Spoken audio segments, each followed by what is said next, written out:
A Song Can Change Your Life is funded in part by the Fulton County Board of Commissioners and presented by Home by Dark Productions, the City of Alpharetta, Fulton County Arts and Culture, and Arts Alpharetta.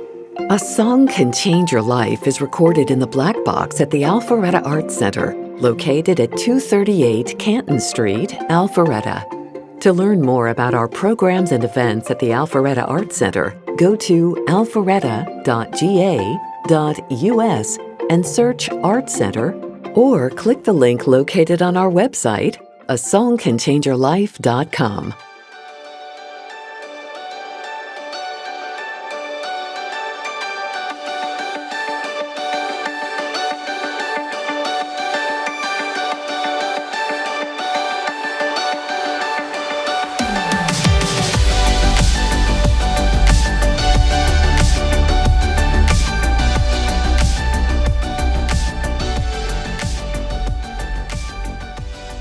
Hi everybody, welcome to A Song Can Change Your Life, where we talk with one songwriter one-on-one about one of their songs. My name is James, and our special guest today is singer, songwriter, speaker, teacher, Carole Ford. As a performer, Carole has literally sung all over the globe. As a songwriter, her songs have been recorded by numerous independent and gospel artists, and her songs have even found their way onto the soap opera, The Young and the Restless.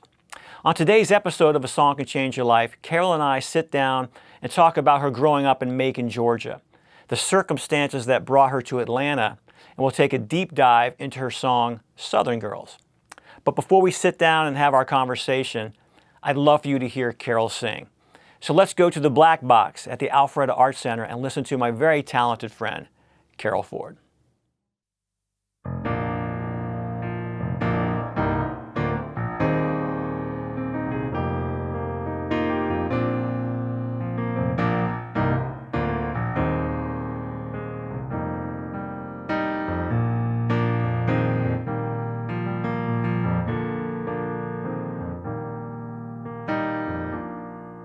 You've been thinking back over your life, afraid of your own soul's dark night, regretting all the things that you think you missed before you say it's too late. Perhaps you'd better think on this. You get this chance, you get this life, and you're still breathing, you can still get it right. Before you give up on your happiness, before you say it's too late, perhaps you'd better think on this. If you want friends, you gotta show yourself friendly.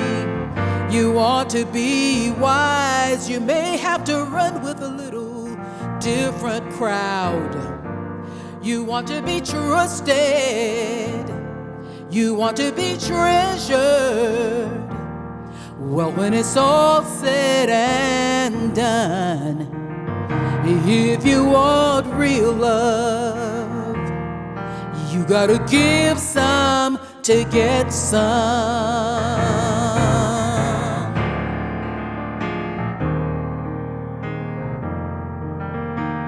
For real.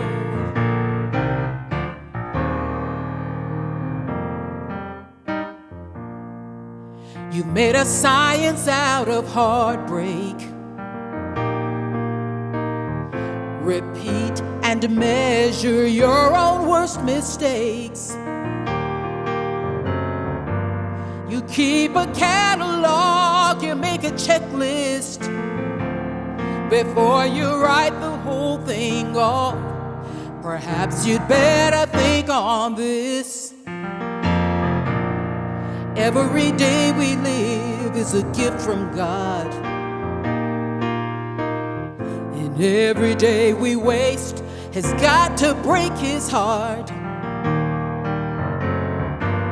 Before you make your plans to spend the next one, might be a real good idea to just thank the Lord for this one, yeah. You want friends, you gotta show yourself friendly. You want to be wise, you may have to run with a little different crowd. You want to be trusted, you want to be treasured. Well, when it's all said and done, if you want real love,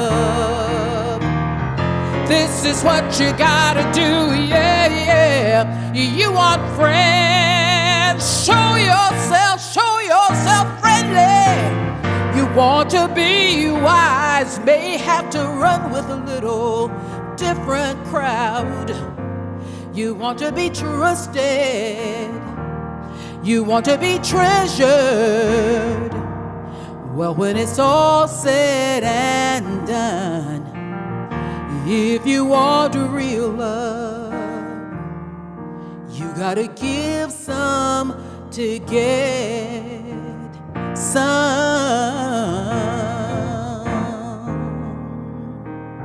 I'm talking about a grown-up kind of love.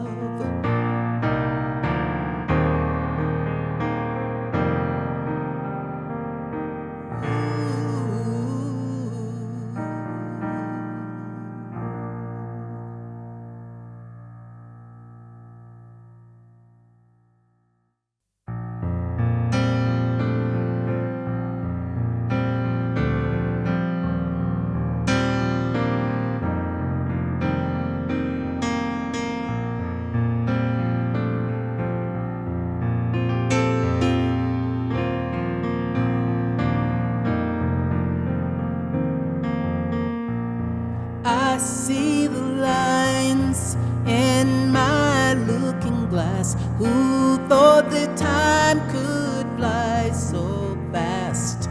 Man on the moon, facing the stars, still don't know who we are.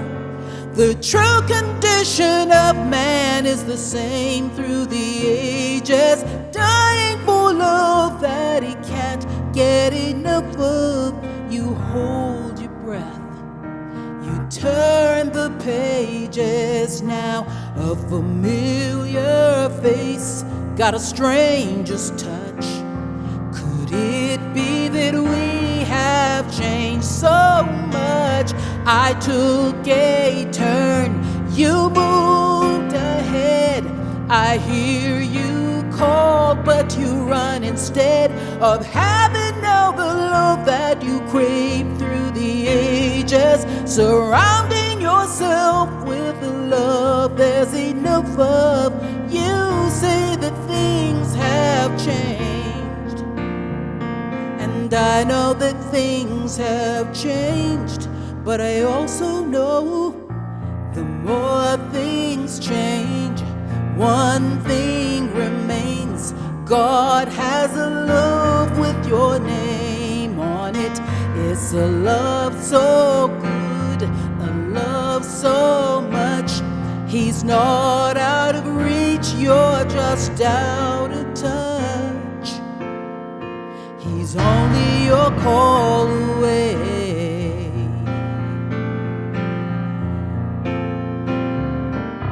You say you're bound by a crisis of your faith. You're bound by appropriate politics, but you know enough to know eternity won't wait.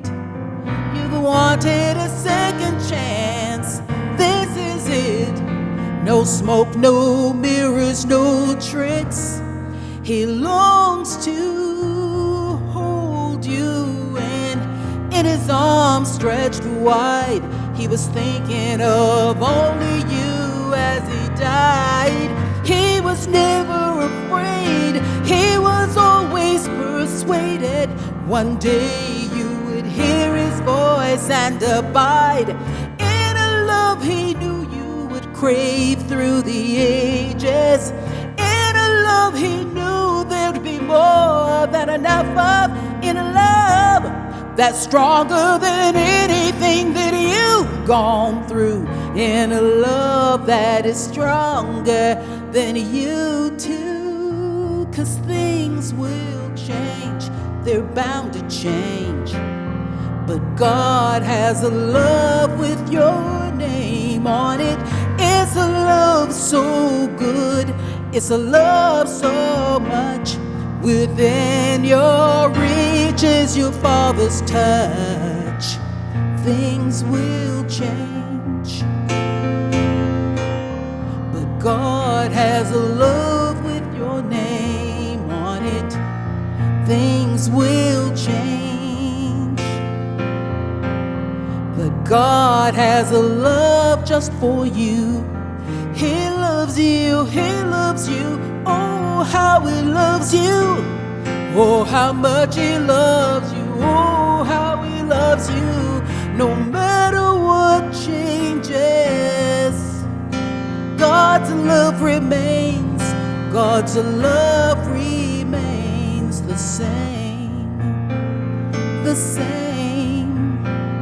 The same for you. God's love remains the same. The same. The same. His love remains the same.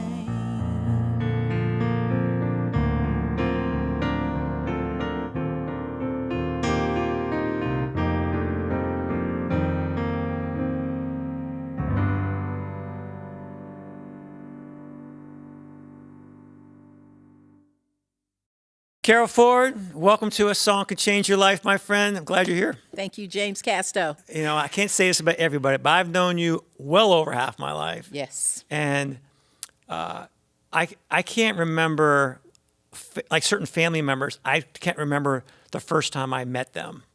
But I remember the first time I met you, you know, and for those who don't have known nothing about either one of us, I played drums for you, started playing drums for you many, many years ago. And the first memories I have of you was getting, auditioning and then getting the job as your drummer for you and your group called Sevenfold, which we'll talk about in a second. Yes. And I started learning songs from you. And the immediate thing I was blown away by was the quantity of songs you had written. And then also your songs, a lot of your songs early on had these different time signatures, several within the same song. And I was just blown away because my experience with music up until then was my mom blaring Patsy Cline and yes. Conway Twitty on our stereo, or I loved Motown growing up, and it's sort of some of the simplicity of lyrics there and stuff. But then I start playing with you, and it's this giant catalog of music, different time signatures, elaborate lyrics. I'm really curious to know when you started writing music, and was that natural to you to just start churning out lots of music? I think my first song I wrote when I was about 10 years old, and it was horrible. It was just absolutely horrible. 10? I could tie my shoes. No, You're writing songs. Yeah, but it was truly horrible. I was always an avid reader. My mom was an avid reader, so she taught us to read before we were in school. So literally, we were 3 and 4 years old, and we were reading books. So I think that writing gave me an avenue to sort of express myself. I was 18 months old when my mom had twins. So, I mean, she was a great woman. Okay, yeah, exactly. Wow. She was truly a great woman. But the one thing she encouraged all of us to do was to read and to find ways to express ourselves, healthy ways to express ourselves. So for all of her kids, that turned out to be writing music. All of my siblings are songwriters. All of them are musicians, and all of them are songwriters.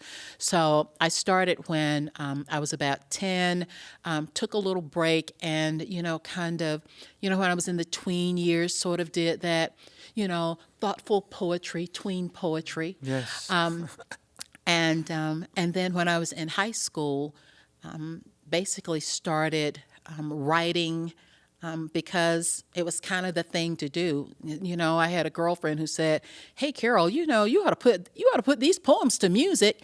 I'd never thought about doing it until then. I mean, we had to sing in church, so there was always music, but I'd never thought about putting those poems to music. So it was kind of, you know, in junior high school when I had a girlfriend who said, I think these will fit. You ought to put these to music. So, I mean, the rest is Were you history. playing piano at the time?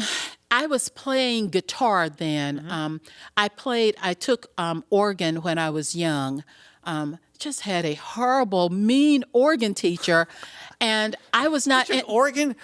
Oh, yeah. Who takes organ as a kid? Because that was what we had. I mean, that was... And she was like, I mean, if we missed a note, she had like these 4 rulers that had a rubber band wrapped around. I mean, she wrapped our knuckles. And I really disliked her a lot. So to get out of playing organ, because my mom really wanted me to have a means of self-expression, which I understand now. Then it was But your mom didn't play music. No, but she had a great voice, beautiful colorature, alto voice, just beautiful voice. But she wanted me to have a means of self-expression because she realized I kind of had to get, you know, kind of pushed aside because she had 2 babies. So I took organ, and the way I got out of playing organ was when for my 10th birthday, I talked my dad into buying a guitar for me. And so he bought a guitar for me from Sears. And the first time that I had to restring the guitar, I played right-handed, but I didn't realize that the strings were actually counted from bottom up. So I strung the guitar up the way a left-handed player. And so I taught myself to play guitar that way. And taught my brother John. My brother John still plays that way. Yeah. And that's what I did for probably, I guess, about the next maybe, 10 years until I went to college. Wow.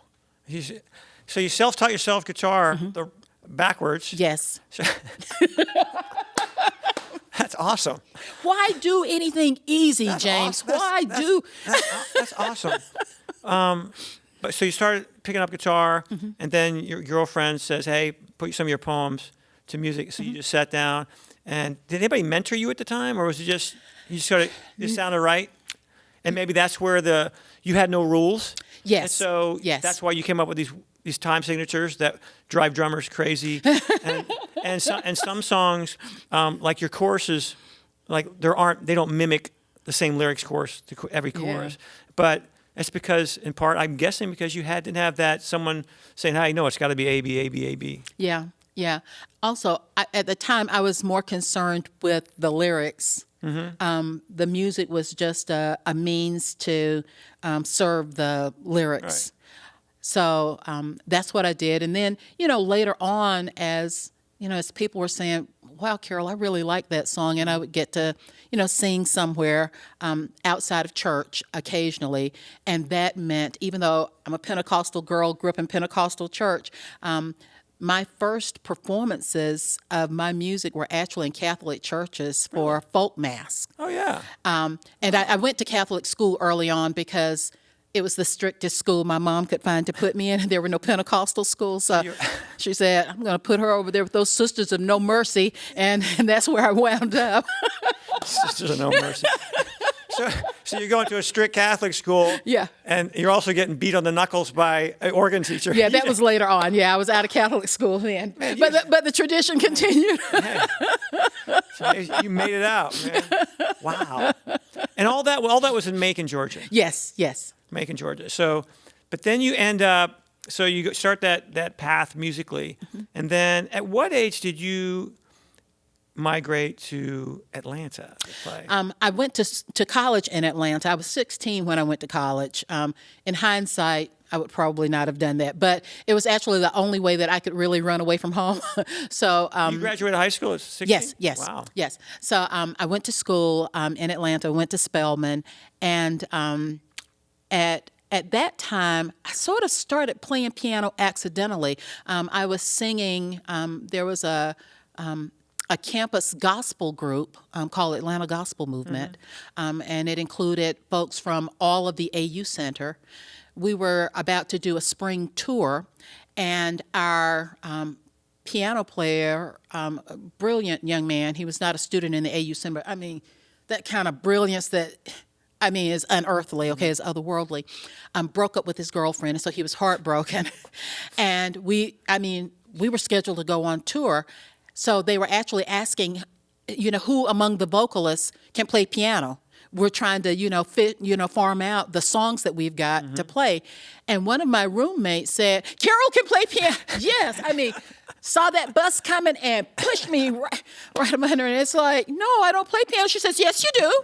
Yeah. Yes, you do. You play it in the lobby all the time. And it's like, I don't play. I don't know what I'm doing. And so the guy who was the leader of that group, and he's a local pastor now, guy named Aaron Parker, just said, hey, Carole, can you just take one song? Just take one. And so I did, and basically that's how I got back into playing keyboards again.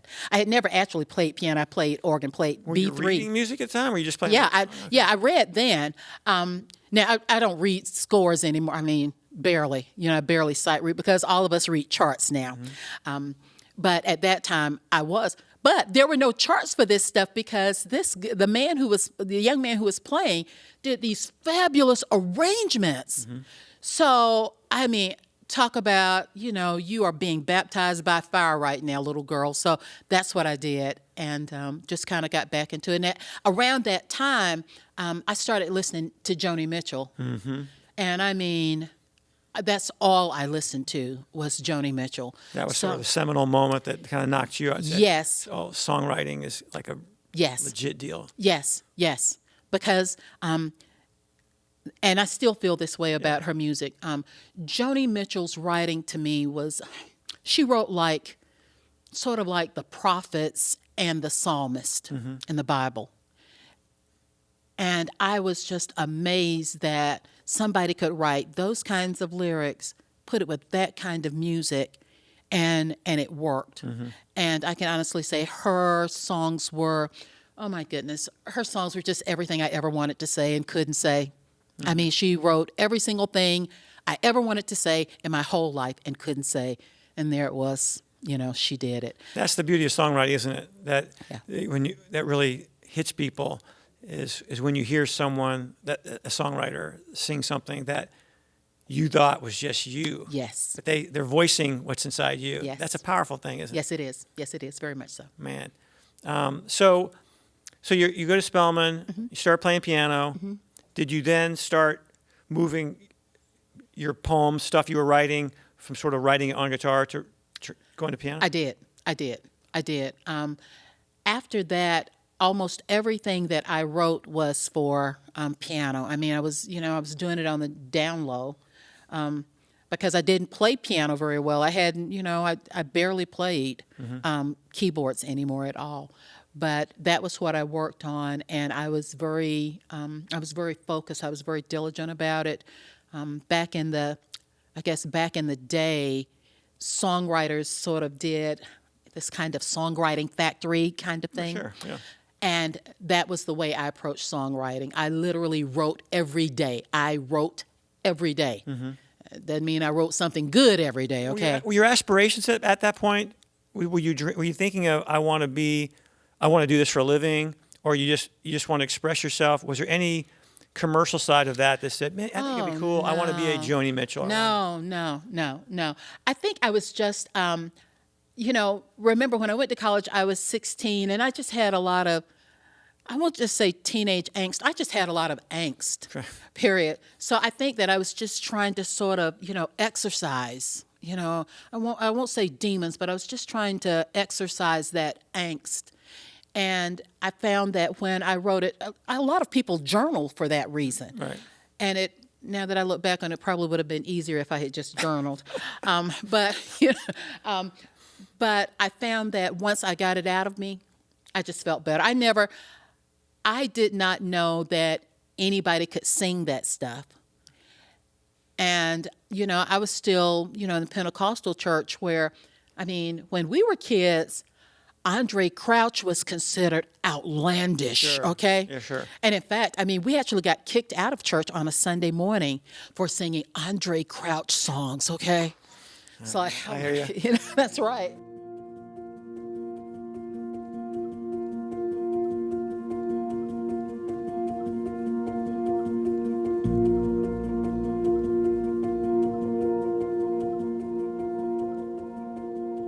So I was playing for a contemporary Christian group at that time in Macon. And my pastor heard that I was playing for this contemporary Christian group.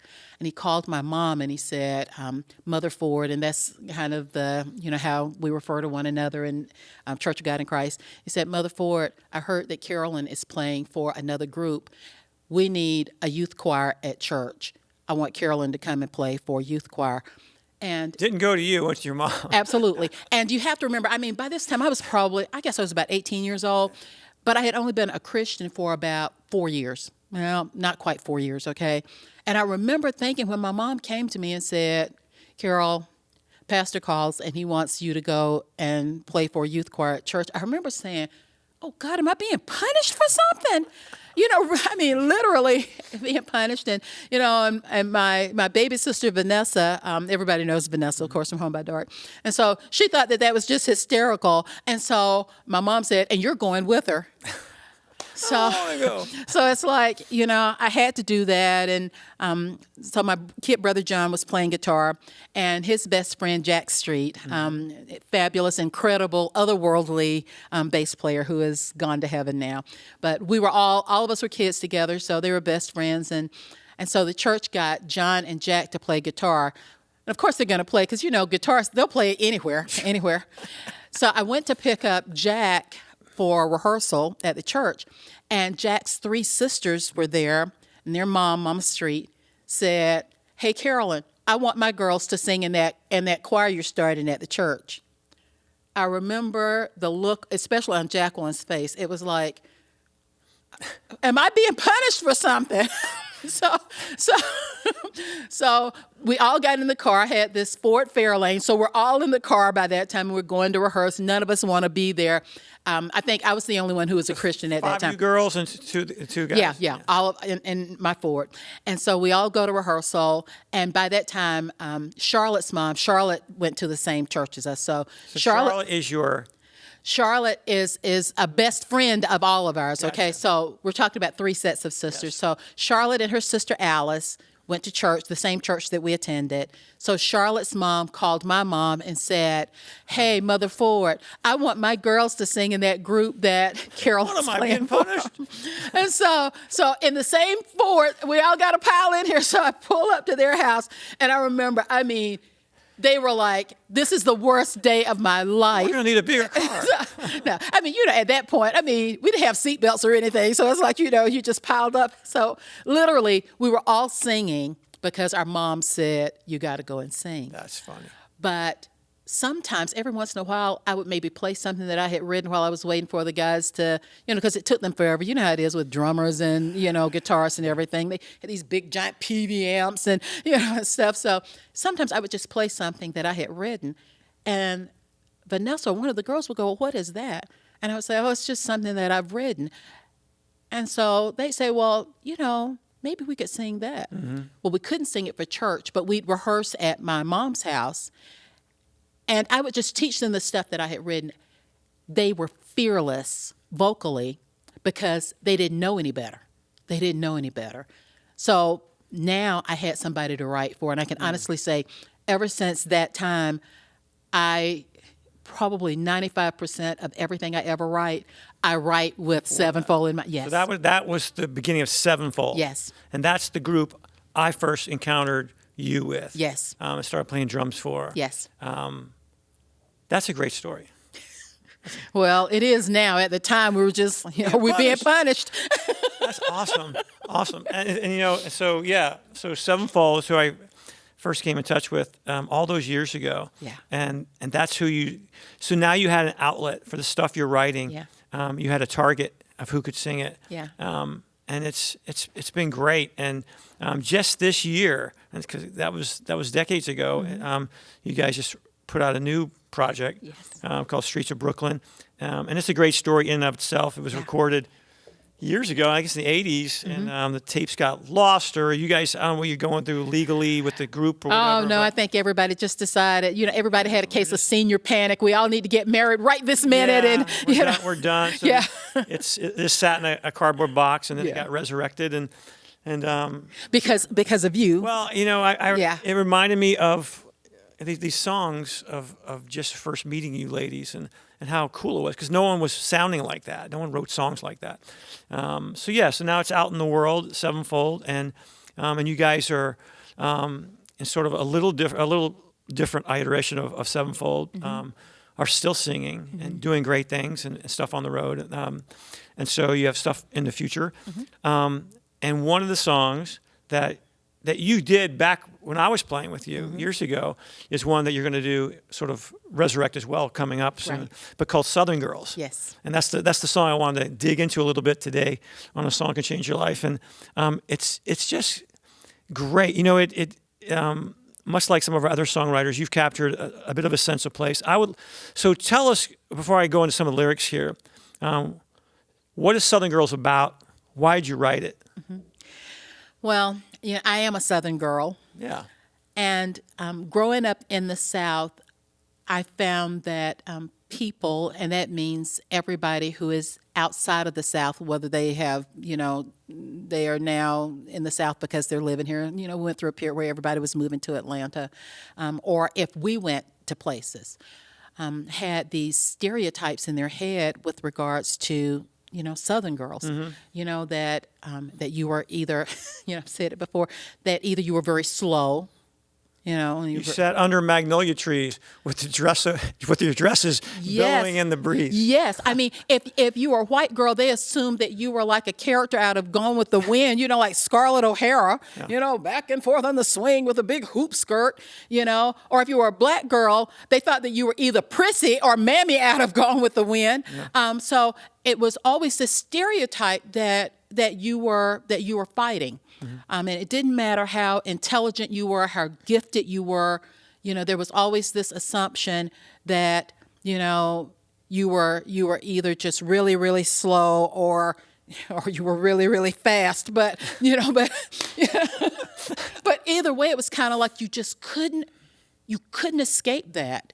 And I found that my sisters and I, as black girls, we were battling that, but, our white friends, girlfriends were, they were battling that as well.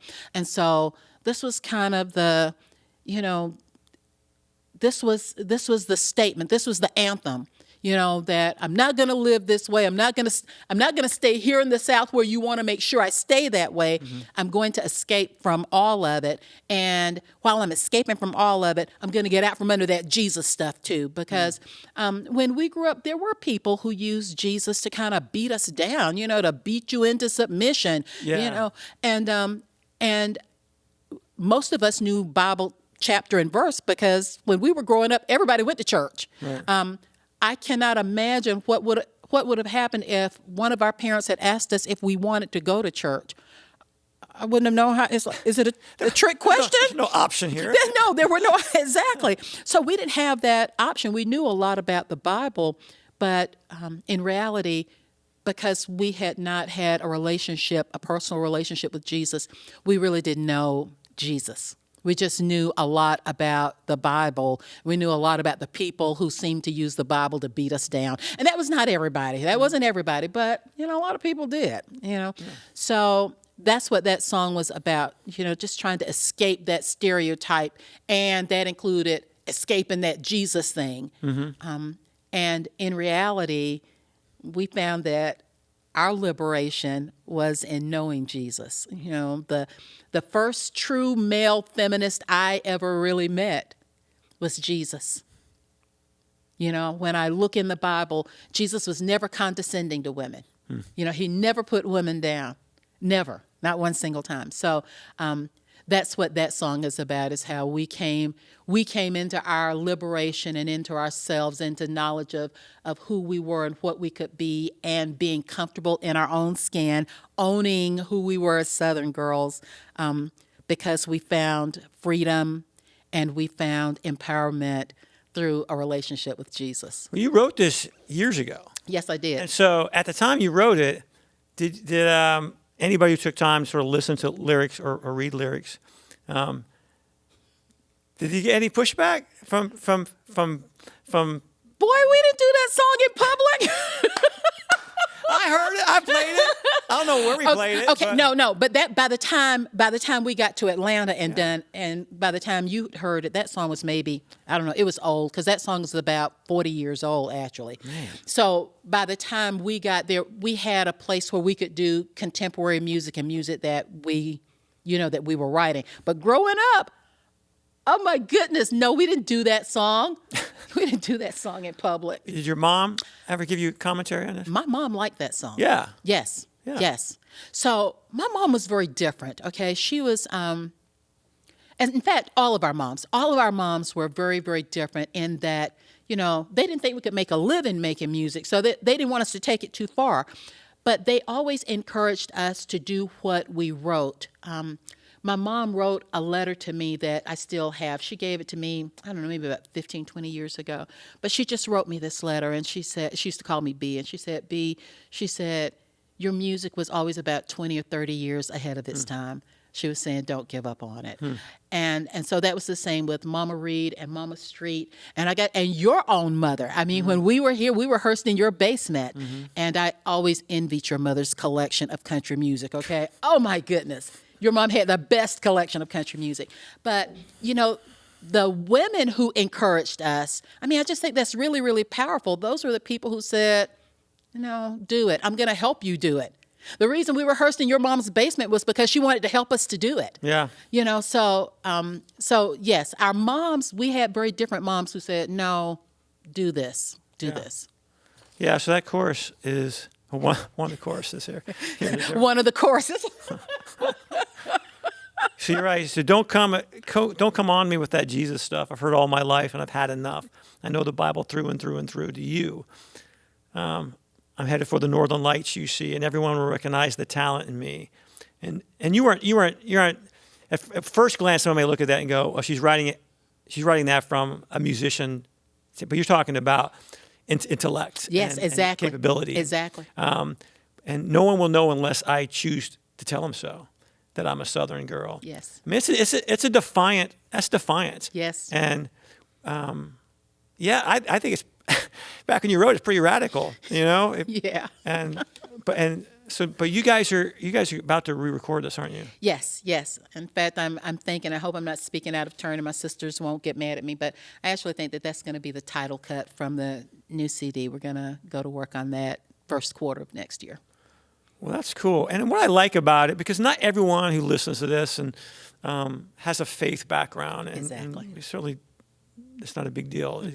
But you come from a gospel, a faith background, and grew up in the church playing. And but what's cool about this, I think, is that it's a defiant song. You're kind of pointing a finger at don't pigeonhole me, don't stereotype me, and people like me. But yet, instead of being bitter and angry, you turn it to this focus on a renewed relationship, understanding of who the Jesus you learned about in the Bible, who that really is. And so if you go through the whole song, it's hard to be angry with you because you're not throwing stones at people who again sort of box you into a corner of what they think you are. You're saying, if you think that, you're wrong. And I'm not ashamed to say you're wrong. But here's the model for all of us of how we should treat people. And I think that everybody has to get to the place where you're comfortable with who you are. You deal with who you are. You can acknowledge your imperfections, but I think that part of what we have to do is learn how. I think it's wonderful, and I think it's a part of being a part of the human community that we should affirm one another's humanity. I think that's really important and real powerful. But I think one of the most powerful things that we can do is to affirm our own humanity. And that's also a part of what that song is about, is, coming to grips with who you are and being, it doesn't mean that, we don't want to work on things, but being okay with the fact that, that this is who I am, and being at peace with that.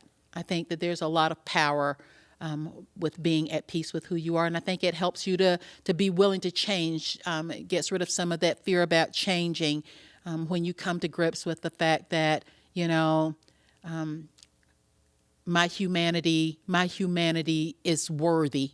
I'm worthy as a human being. I'm worthy of the air I breathe and the space I occupy. And a lot of women growing up in the South when we did, I'm a woman of a certain age, were told constantly, oh, you talk too much, you talk too much, you talk too much. And so they stopped talking. They stopped talking. It's like, no, I think I'm okay with the sound of my own voice. I think I'm okay. And if you're not okay with it, I'm all right with that. Yeah. But I'm good with it, and I'm good with my humanity. I'm grateful now for who God made me to be. Yeah. So, your words your lyrics can stand alone without the music. They just sort of they can be readable, and I think it's a good reminder to a lot of folks of because all of us stereotype people. Yes. All of us. Yes. Based on whether skin color, geography, income level. Yes. Height, weight, Yes. hair color, how we talk. Yes. And we automatically assume you're a certain way, and may we treat you that way. And all of us have been on the receiving end of that Correct. stick. Yeah. Yes. Yeah, and I think anybody who spends 5 minutes with you, knowing how smart a woman you are. Oh, you're being kind I'm now. serious. I mean, again, even at 16, I couldn't tie my shoes, and you're going to college. I think it's not a reprimand. It's standing up for yourself, but not in a harsh, combative way. Yeah. I think it's. I don't have to beat everybody else up to Not stand up for everybody, me. Just you, James. Only you, my brother. Wow. Well, it's a great song, and Thank you. It's fun to highlight it on this show, and again, with a lot of songs like this, if you dive into it a little bit, you'll feel something, and there's layers to it that go really deep and can affect your life and how you treat people, and to me that's the coolest thing. That's the cool thing about songwriters and songwriting. So. Thank you for writing it, Carole Ford, Southern Girls, my favorite Southern girl. Thank you, James. Thank you for being on the show, and I love you. And love you too, brother. and we'll be sure to tell the world when it gets released to go get it. Thank you. Thank you.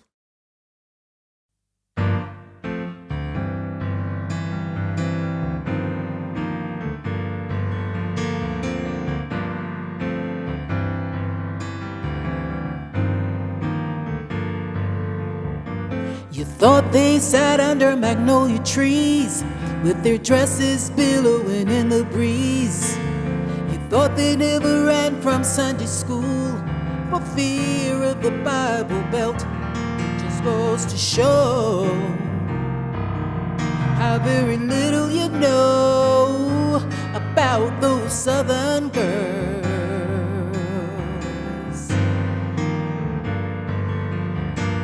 Black girls figuring a new way out from under the system they've been taught about. You don't want to be what they say you have to be, in the home of the brave and the land of the free. You're smarter than that. You ain't living with that just because you're a Southern girl.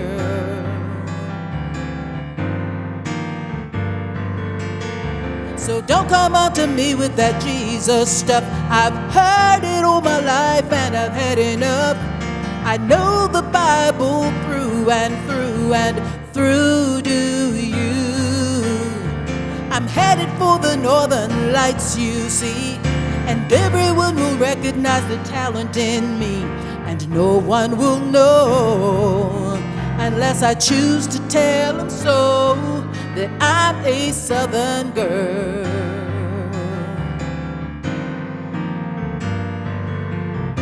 The world is not kind to anyone. You earn what you got, and you got a lot. 1,000,000 miles from Georgia, but you still cry to yourself. You still lie to yourself. You cannot save yourself.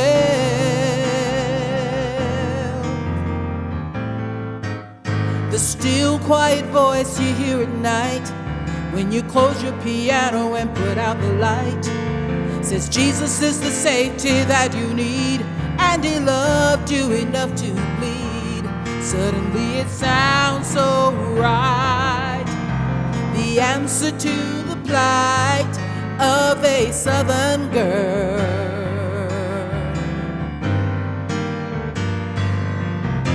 And Lord, I never thought before of calling your name, because it sounded too simple and it seemed so plain.